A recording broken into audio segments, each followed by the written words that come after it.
Hello, robotic canine enthusiasts. Long time no see.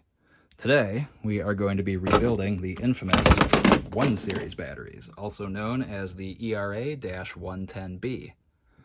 In the past few years, and especially in recent months, I've received a very large number of questions on these and how I do the rebuilds, to the point that I think it's time I just create a video guide instead of trying to individually assist people over text. Before we head into the shop and begin, a few words of caution and disclaimers. These are lithium-ion batteries. That means they are very volatile and potentially very dangerous if mishandled or abused. Now, the process that I'm going to outline here has worked for me with a 100% reliability, provided the battery's hardware is fully functional.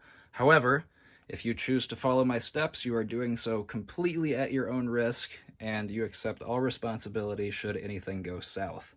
Lithium batteries are inherently dangerous. If you do not understand the risks involved or are not familiar with them, please defer to someone else to do the work who is more aware of the risks involved. And I guess one small thing I should mention is, if you're going to do this, please have a bucket of sand sitting in your shop. If a lithium battery starts on fire, they are damn near impossible to put out. You pretty much have to smother them, and sand is one of the only ways that works reliably. Knock on wood, I have not had a fire in my shop, but I still take every precaution possible to ensure that it will not happen, and it can be put out if it does. I would strongly recommend having a clean workspace when you're dealing with lithium ions, but quite frankly, I don't feel like finishing out half a dozen projects that are sitting here, so it's just going to look like this for the sake of this video. The very first step before you open your battery pack is you want to pull out your meter, and we are going to check the battery's terminals for voltage.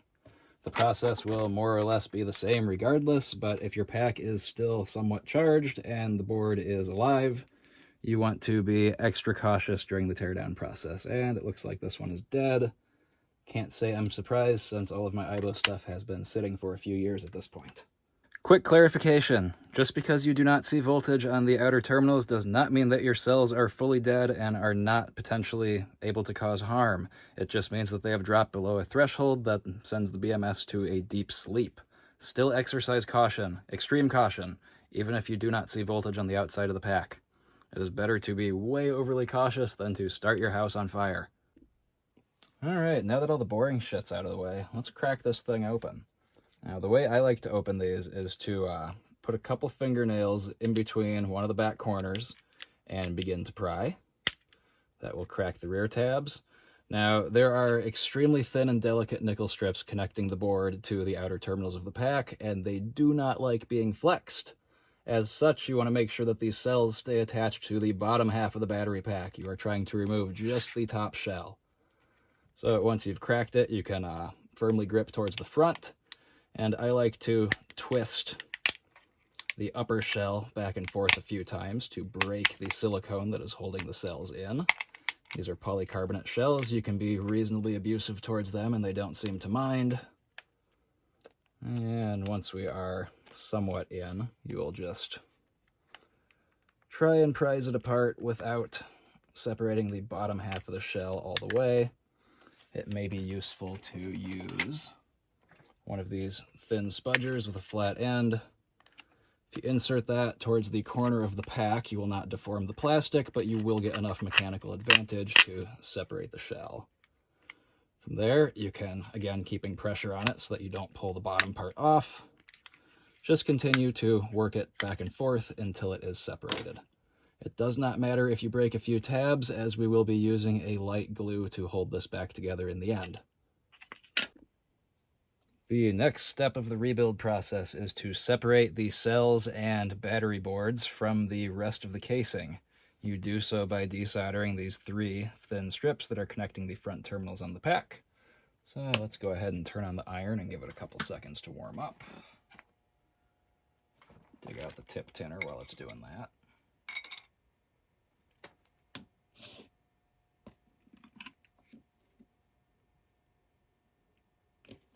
Oh, I love RF irons. They heat up so quick. Alright.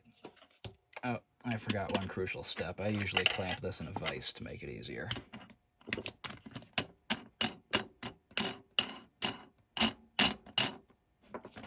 You can get a small vise like this for around 10 bucks on Amazon, and it is honestly one of the most used tools in this shop. All right. So again, our goal is to just desolder these 3 thin nickel strips that connect the front terminals of the pack to the board. So we're just going to take a non-conductive tool, wedge it in there, and then heat these strips up. It is very important that you do not short this to anything. Again, even if the cells are low, that does not mean they are dead, and there is still some power being applied to the BMS. It's also important that when you are bending these forward, you just do so slightly, giving enough room for the solder to dry without resoldering them back. And that one I got partially soldered to the board. There we go. And let's see, one more.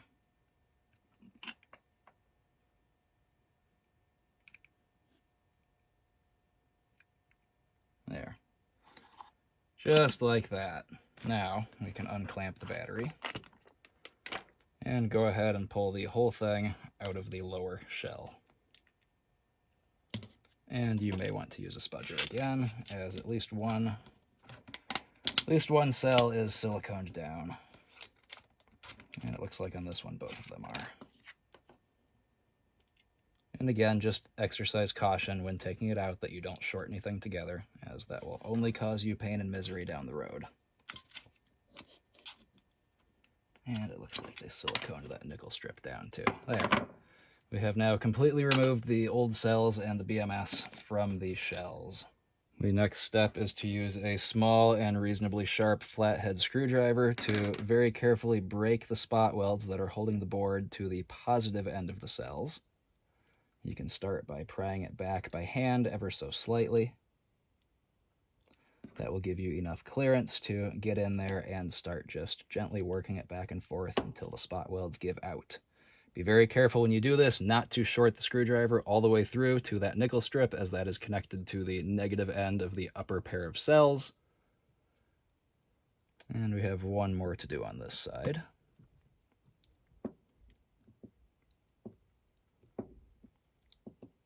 There is no secret to this, it just requires a little bit of gentle but yet brute force.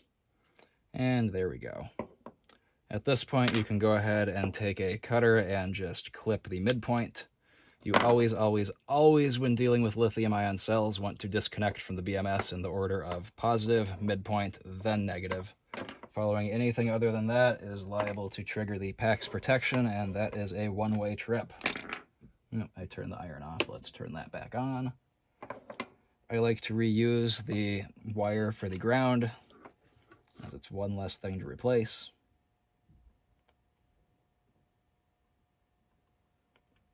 And there we go. Station back off. Oh, I should turn on the fume extractor. The risks of using leaded solder are honestly largely overstated as long as you practice basic hygiene and don't lick your fingers clean after you're done soldering. Just wash your hands. But that being said, it is always best to exhaust shop fumes to the outside whenever possible. So apologies for the noise. I'm going to leave that running until we are done soldering. Also, I should mention, please recycle your lithium cells. You can take them to damn near any e-waste recycler. There's even some big box stores that have drop-offs. Until I get to that point, I like to just rip the old nickel strips off with the pliers. That way there is no chance of things shorting together and creating a fire hazard. But if you put these things in the trash, you are just doing a disservice to the environment and frankly putting your trash haulers' lives in danger. Crushing a lithium cell only ends in fire. And the exhaust fan is back off because I forgot one very critical step, and that is testing on the bench the PAX protection mechanism. This little chip right here is called a SC protector.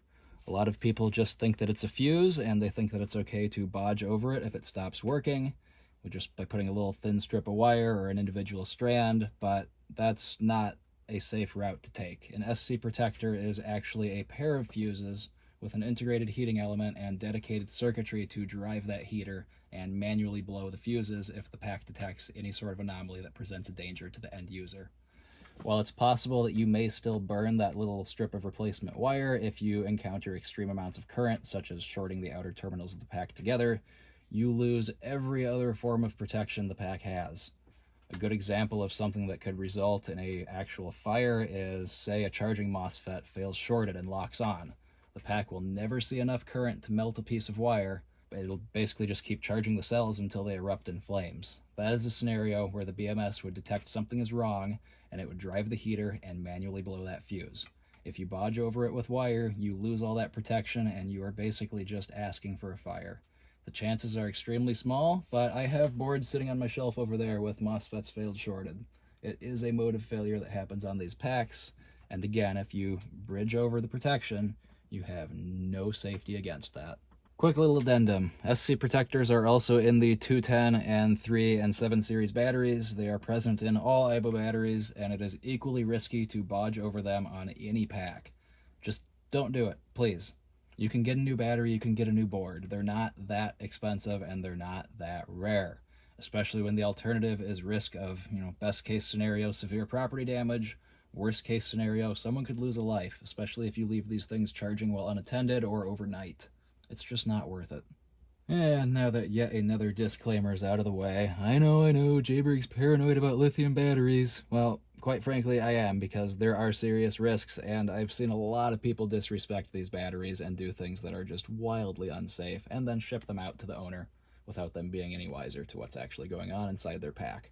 But anyways, the way you actually check the protection is you set your meter to resistance, and you put one probe on the terminal on the right side of the protector, and then we're going to probe the other 3 on the left side. You should be seeing between 4 and 5 ohms. It's usually on the low side, 4.2, 4.3, give or take. We're at 4.2 for all of these, which is well within the healthy range, and it means that neither of the fuses in there are damaged, and the heater element is still good. That's what we're looking for. This board is viable to proceed with a rebuild. Alright, exhaust fan is back on. Apologies again for the noise. The next step in the rebuild process is to take a smooth jaw pliers, like so. I use a Knipex. They are quite good for the money. What you're going to want to do is just fold this nickel strip forward a little bit so you have clearance underneath, and then carefully, without damaging any components on the board, we are just going to push it completely flat so that we will be able to solder to it. Like so. And we will do the same on the other side.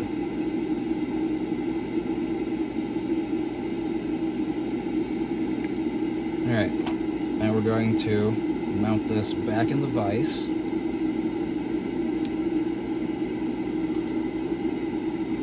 Like so. And then we want to, first off, remove the old nickel strip from the midpoint tap of the cells.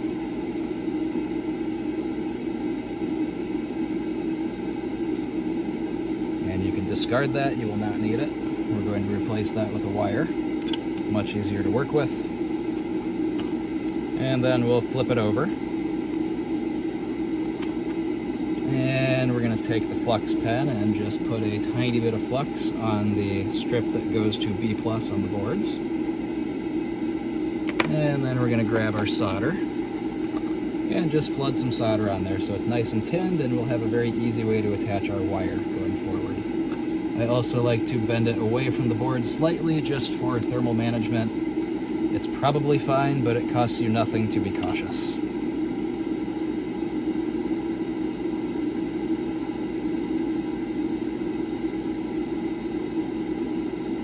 There. It is plenty of solder for what we're doing. And we're going to flip it over. I should have done this while I already had it flipped. But we're just going to reflow and slightly tin that connection for the midpoint.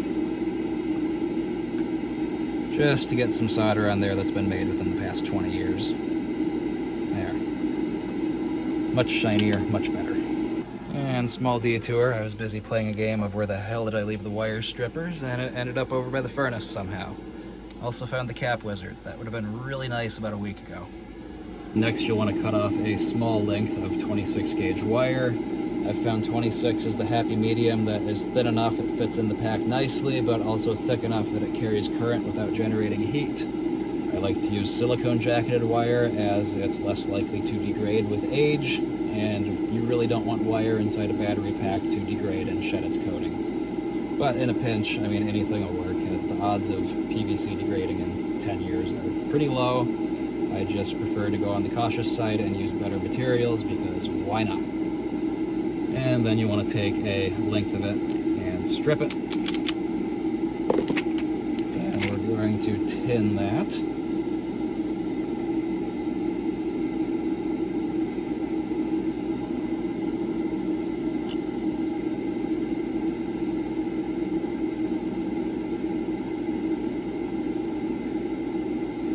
Like so. And where's my little pliers? No, that won't work.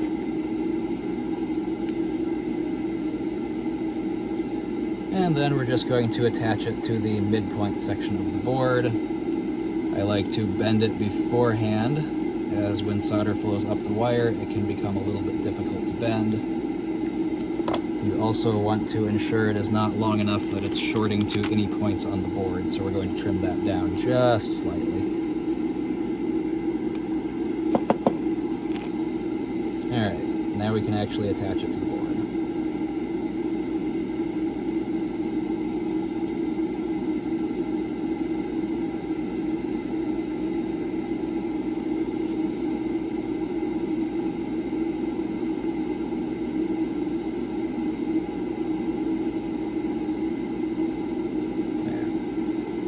A nice solid connection. And are we done soldering? No. We should also, well, we've got this side of the board face up in the vise. We should flow a little bit of fresh solder onto the pads that the outer terminals connect to. Again, you can work with what's already on there, but it's on the skimpy side and it's 20 years old. You just make your life easier if you flow some fresh stuff on here. Also use good leaded solder. Lead-free, quite frankly, is shit. It's horrible to work with. Just use leaded solder and wash your hands. It is so much nicer to work with. Alright, that all looks good. We've got a tinned B+. We have a replacement wire for the midpoint tap. And we have our original ground, which is still tinned well enough that it'll connect no problem onto the cells. I think at that point we can turn the iron off and turn off the exhaust fan. Alright, next step is to dig out your spot welder. There are a number of options if you don't already own one. I use this little Sunco box that was a few hundred on Amazon, and it's been pretty reliable. I think I've had to fix it once. I don't know if you can still get this same model, but if you can, I highly recommend it. I have done, God, well over 1,000 packs with this thing, and it just keeps going.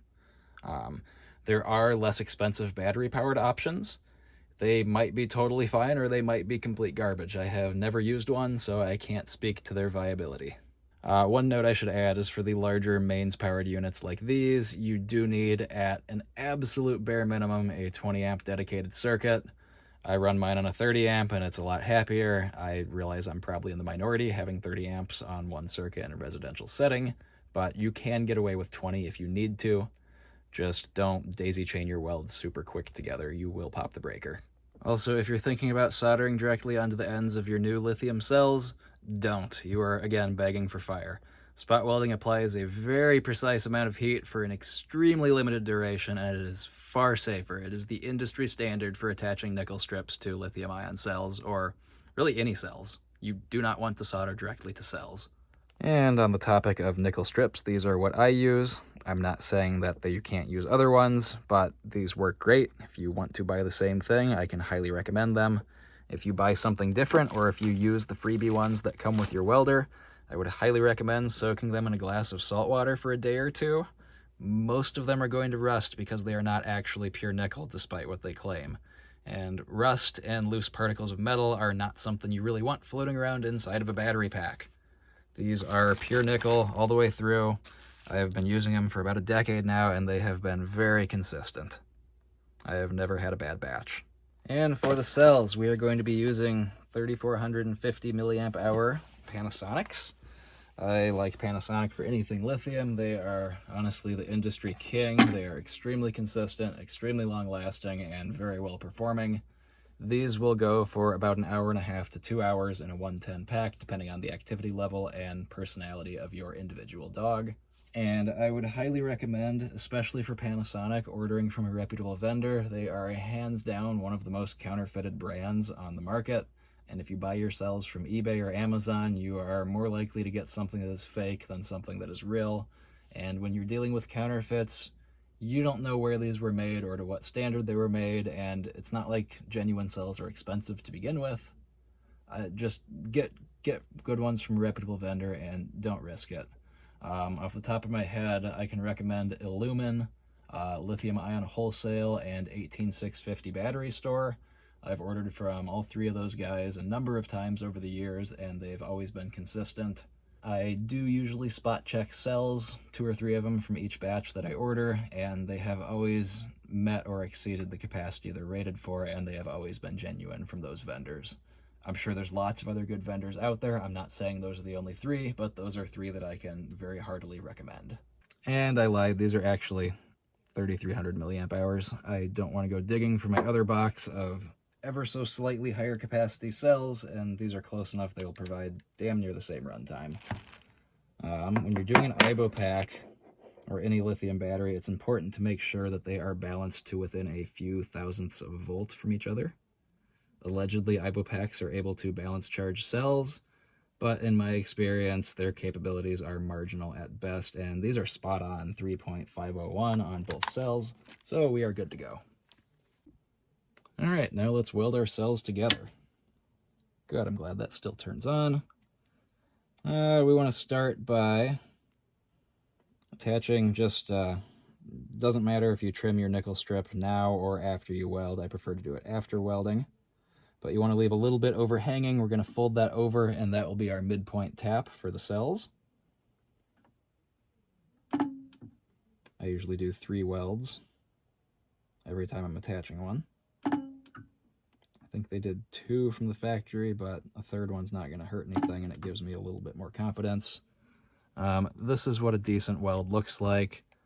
If your machine is discoloring or charring the nickel, either turn it down or get a machine that's not pumping so much current through the cells, because you can damage them very easily with that sort of thing going on. And then after you've got that welded, we can go ahead and fold it up. I did not do a very good job getting that centered, but it'll work. And we're going to just loosely figure out where we need this to line up. Looks like right about there is where we're going to trim. I have a nice tiny scissors that I normally use for battery work. It is somewhere in the shop, so Fiskars it is. And then after cutting it, you always want to just flatten it down with a smooth jaw pliers, like so. And then we will attach our other cell.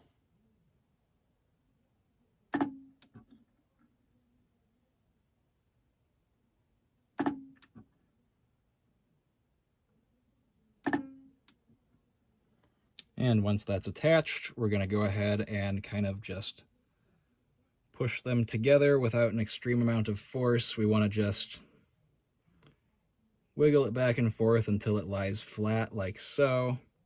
And then we will just gently peel it back. We're going to want to add a strip of Kapton tape to insulate. Since the entire body of a cell is negative, we don't want any chance of that poking through and shorting to ground. So peel it back like so, and just, I have a roll of tape over here. Oh, come on. There we go. Let's peel off the strip that's full of hair. You can see how long it's been since I've done batteries.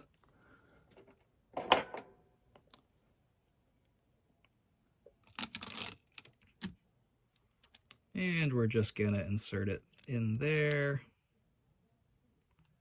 like so, and press it down. Just like that. Now we can push it back together, and it just adds an extra insulating layer in case things chafe while the dog's running around. Odds are it's not going to break through the wrapper anyways, but what's a strip of tape? Like fractions of a penny. And then you want to push the assembled cells flat against the bench. Am I in frame? Yeah, kinda. There. Push them flat against the bench, and we're going to take 2 more strips of Kapton tape, and applying pressure so they are pushed firmly together, we are going to tape both sides. That will keep things nice and assembled when we drop them into the pack later. There. And it just makes it, you know, easier to work with when we're welding tabs onto the other 2 sides as well.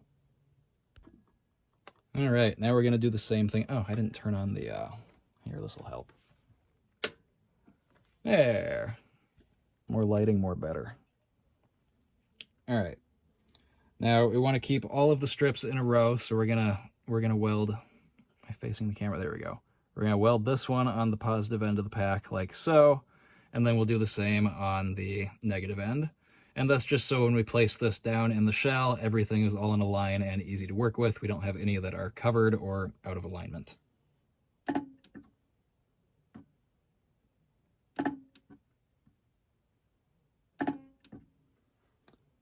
And once again, we're going to peel it up slightly and add 1 piece of Kapton tape. Probably unnecessary, but better safe than sorry. I strive to create a product that is safe and to the highest standard possible, because there's really no reason to cheap out on these. And same thing, we're just going to trim off the excess and then flatten it down with a smooth jaw pliers. Again, remembering these are lithium cells and you do not want to short anything together if you value your home and your workspace.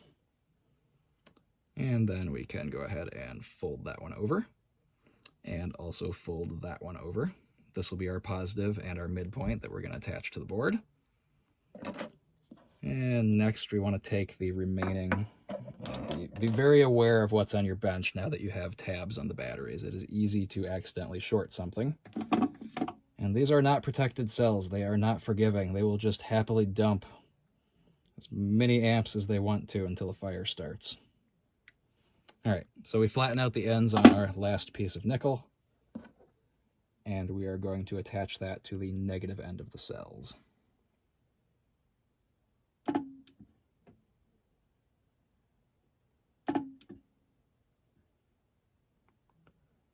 We'll do 4 since I kind of put a little bit much on there.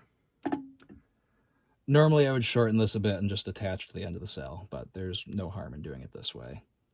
And since we are reusing the ground wire on the board, we want this final tab to be a bit longer. This is excessive, I'm going to cut it down, but yeah, just eyeballing it.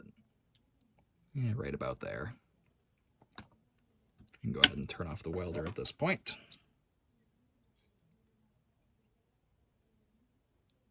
And trim that down. Flatten the end again, making sure not to short anything. And then I am out of bench space, so we are going to disconnect the welder and get that off of here. All right, next we are going to clamp these down in a vise and tin all the ends.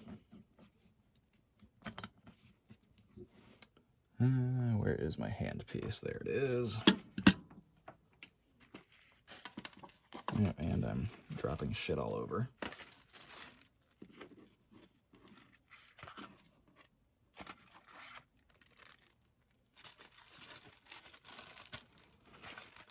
All right, iron's back on, exhaust fan's back on. Give it 5 or 10 seconds to warm up. That should be good. Go ahead and tin the end of the iron.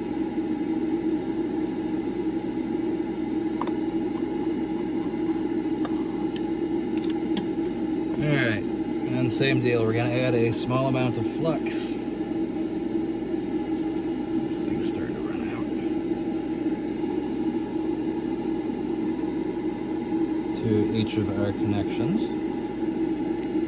And then we're just going to tin them to make it much easier to get the solder flowing and attach our wires.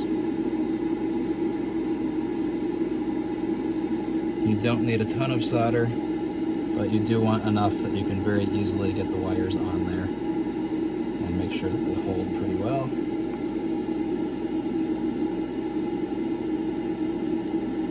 There. Alright, we can go ahead and turn the iron back off.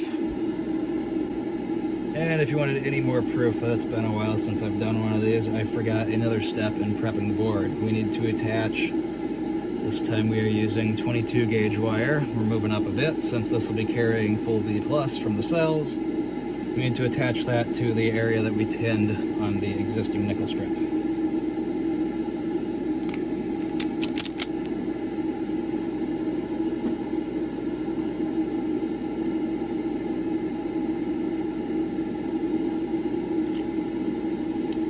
And I should tin that wire first.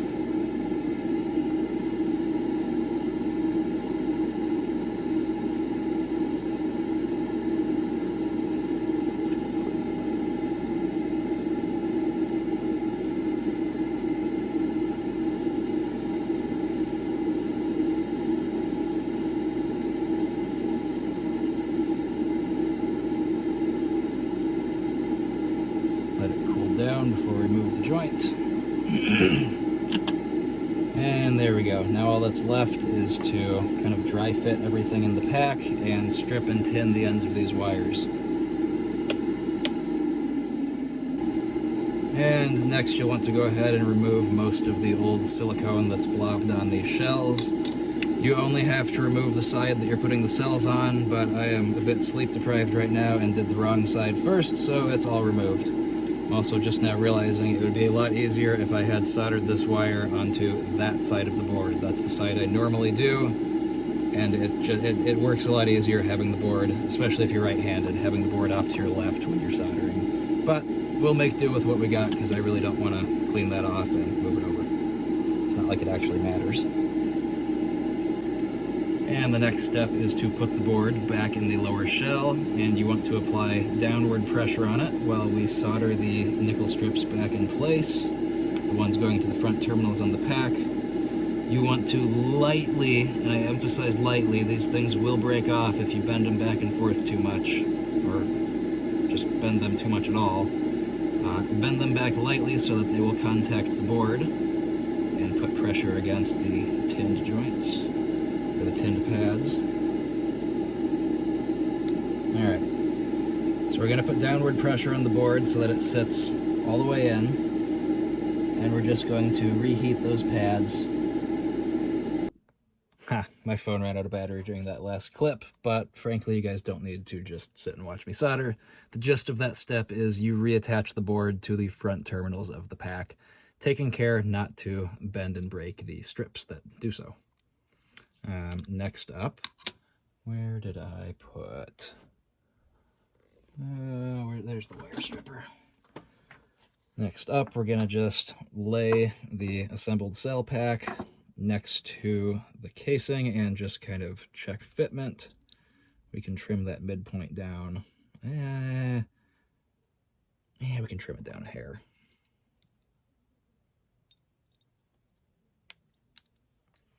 And then we are going to strip the positive and mid-tap wires coming off the board.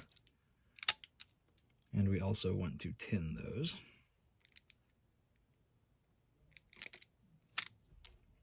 Come on.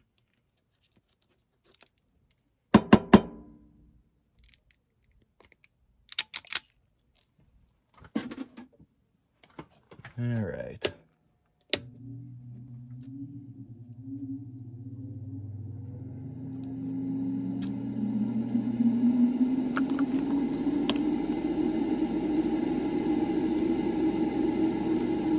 Something with a little more grip.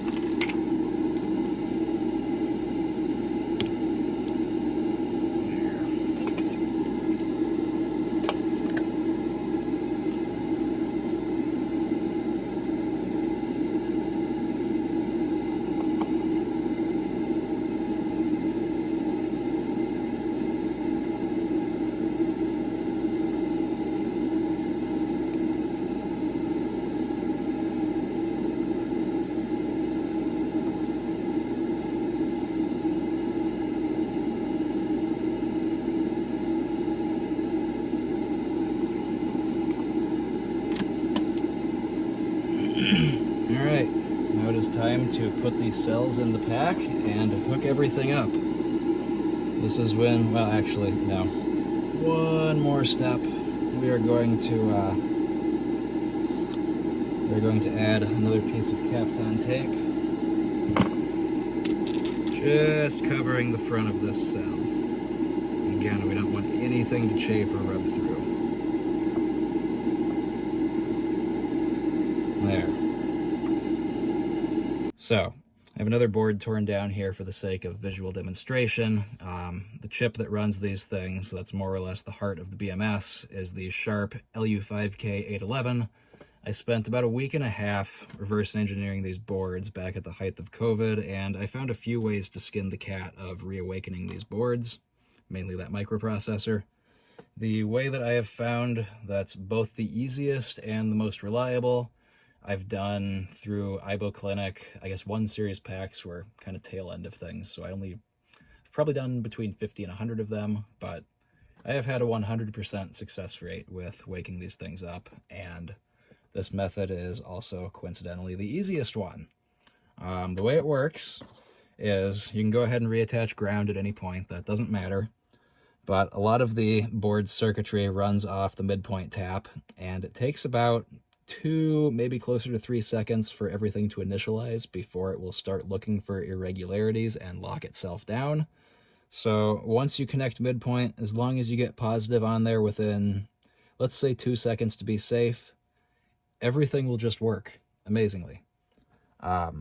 If you have trouble working that quick, I would recommend using alligator clips to parallel everything together, solder it up, and then remove the clips.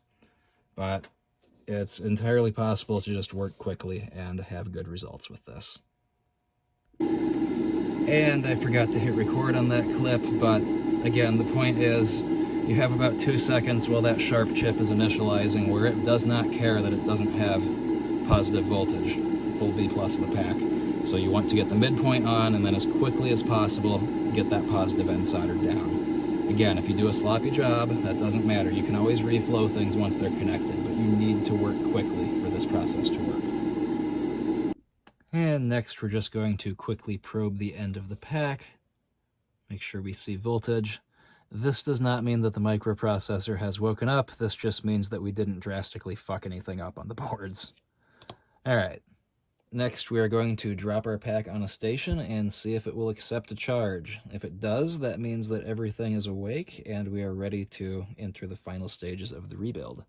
This is a lot easier if you extend the wires of the subslot on one of your stations. If you plan on doing multiple of these, it's worth doing this anyways, as it makes charging them a lot easier. You don't have to reassemble them first. So we're going to go ahead and stick that in the slot and turn it on. And look at that, we are not flashing an error code. This is a healthy pack. At this point, all we need to do is drop the cells down to trigger a capacity relearn, and then give it its final charge, and seal things up, and it'll be good to go in a dog. Alright, we're going to go ahead and turn on the array of battery chargers, and, well, half of them came on. That's... I don't know if the other half are on a different switch or if things are starting to wear out, but I don't really care. For the sake of this video, this will work. There we go. So what we're going to do is we're going to do 2 drops to discharge the pack to 5.9 volts. This is well below the cutoff voltage for when it's running inside of a dog, for when the dog will shut down. And when they hit this voltage, it triggers a relearn cycle on that Sharp chip, so that the next full charge it receives will be stored as the pack's capacity. As with anything lithium, when you disconnect a load from it, especially if it's a reasonably high load, the cells will recover a bit of voltage. So what we're going to do, we're going to drop it first at 2 amps, and then we're going to run our second program, which drops it at 100 milliamps, and that will ensure that when we hit 5.9, we actually stay close to 5.9. The closer you are to that number, the better your results will be when we charge the pack up and calibrate its new capacity. When you are disconnecting and reconnecting cells from the BMS, you always want to disconnect positive, then midpoint, then ground, and do the inverse when reconnecting. However, When connecting to a battery charger, you want to do the opposite of that. You want to connect positive first, because sometimes there is a tiny little spark when you connect the second lead, and for whatever reason, I haven't looked into it and I don't have an immediate explanation, but for whatever reason, if that tiny spark happens on the positive end of the cells, that can be enough to trigger the pack's protection and burn that SC protector. So we're going to clip one on right there, and we're going to clip our second one on down here. And then we are going to run the 2 amp discharge.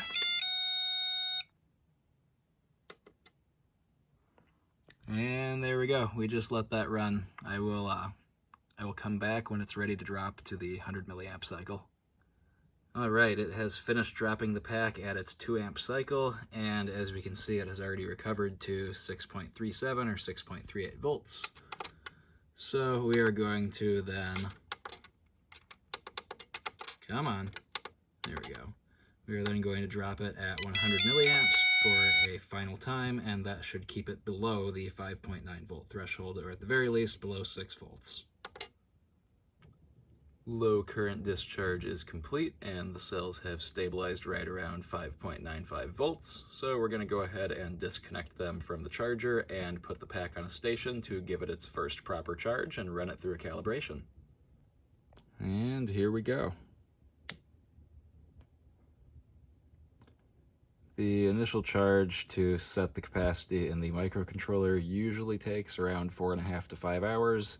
It can vary a bit depending on a number of factors, but you don't really need to worry as long as you're in that general time frame. I wouldn't start being concerned unless it finishes before 3 hours or takes longer than 6. That's when you should start keeping a really close eye on things. The light on the station just went green, which means we can go ahead and pull it off and bring it back into the shop. At this point, you can go ahead and probe the outer terminals of the pack, and you should be getting somewhere in the range of 8.35 to 8.45. If you're in that range, you have a healthy battery that is ready to run. Next, you'll want to cover up the soldered joints where the wires are going onto the cells.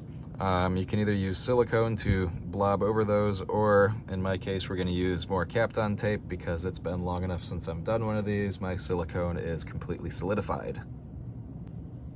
And when the cells are back in the pack, we are ready to glue everything shut. There are a number of materials you can use for this. I prefer to use white Gorilla Glue. I realize at first glance that may sound counterintuitive since it's a product known for its strength, but they say you're supposed to wet the materials you're gluing together, and if you intentionally skip that step, you end up with a bond that is both strong enough that it should still hold the pack together if it accidentally gets dropped on the floor, but also weak enough that you can break the pack back open without damaging the plastic should it need service or another rebuild 10 years down the road. Take one final look to ensure that the tongue and groove are both in good condition and ready to go back together. Nothing is bent or out of alignment, and just make sure there's no pieces of debris in either shell. Once you're ready to go, you can take a toothpick and just dip it into your glue, and about every 1.5 to 2 inches, place a small dot on the lower shell. I'm not going to show this process as it's pretty straightforward. When you are done filling in the groove on the lower shell all the way around, again every inch or so apart with glue, this is when I would normally put a few dabs of silicone on top of the cells and a couple small beads along the bottom just to keep everything situated while the dog is running around. But as I mentioned, it's been long enough my silicone is no longer usable, and I don't really want to run to Menards just to buy another tube of silicone for one battery. So we're just going to add a few dots of Gorilla Glue on the top and a few along the bottom. This will achieve the same purpose in the end, and it's not going to harm anything. Next, you can go ahead and reassemble the casing, making sure that the fish paper on the front end of the upper case tucks into the lower case and doesn't get stuck in the groove. Just gently set things back down and push it back together. Again, taking care that the tongues all go into the grooves on the case. Like so. And all that's left is to clamp the battery for, in a 70-degree Fahrenheit ambient environment, I usually leave them for about 12 hours, If your room is colder, you may want to extend that time. If your room is a bit warmer, you can get away with a little bit less, but 12 hours ensures a good cure. If you have a drill press or a mill that has a parallel vise, that works fantastic for these. Otherwise, if you don't have any clamps already, I would recommend picking up a 4-pack of these guys. I have dozens of these in the shop and they are insanely useful for all sorts of things. Take care to clamp hard enough that the shells are seated all the way down, but not so hard that you start cracking or deforming the plastic. And if you are using quick clamps, 4 of them on the pack, arranged like so, just evenly spaced with pressure both in the middle and on the ends, will work perfect. So we're gonna let this sit for 12 hours and come back to it. When you unclamp the battery, you may notice some slight spillover from the glue expanding and seeping through to the outside of the pack. Normally you can just pick this off with a fingernail. If you want, you can also use a non-marring object like a plastic spudger, but generally speaking, it is not difficult to clean up. We will slide the battery into a dog, and we are ready for our first test. And if you followed all of these steps in this video, you should be at this same point with a working battery ready to go in a dog.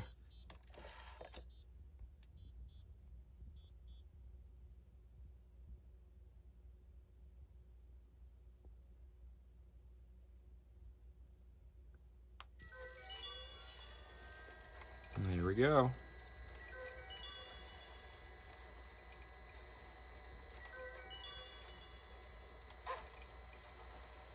I would set a timer and check the runtime of your work, but as I mentioned before, I have had 0 issues with this method. It has been reliable for quite a few batteries, so everything should be good to go at this point.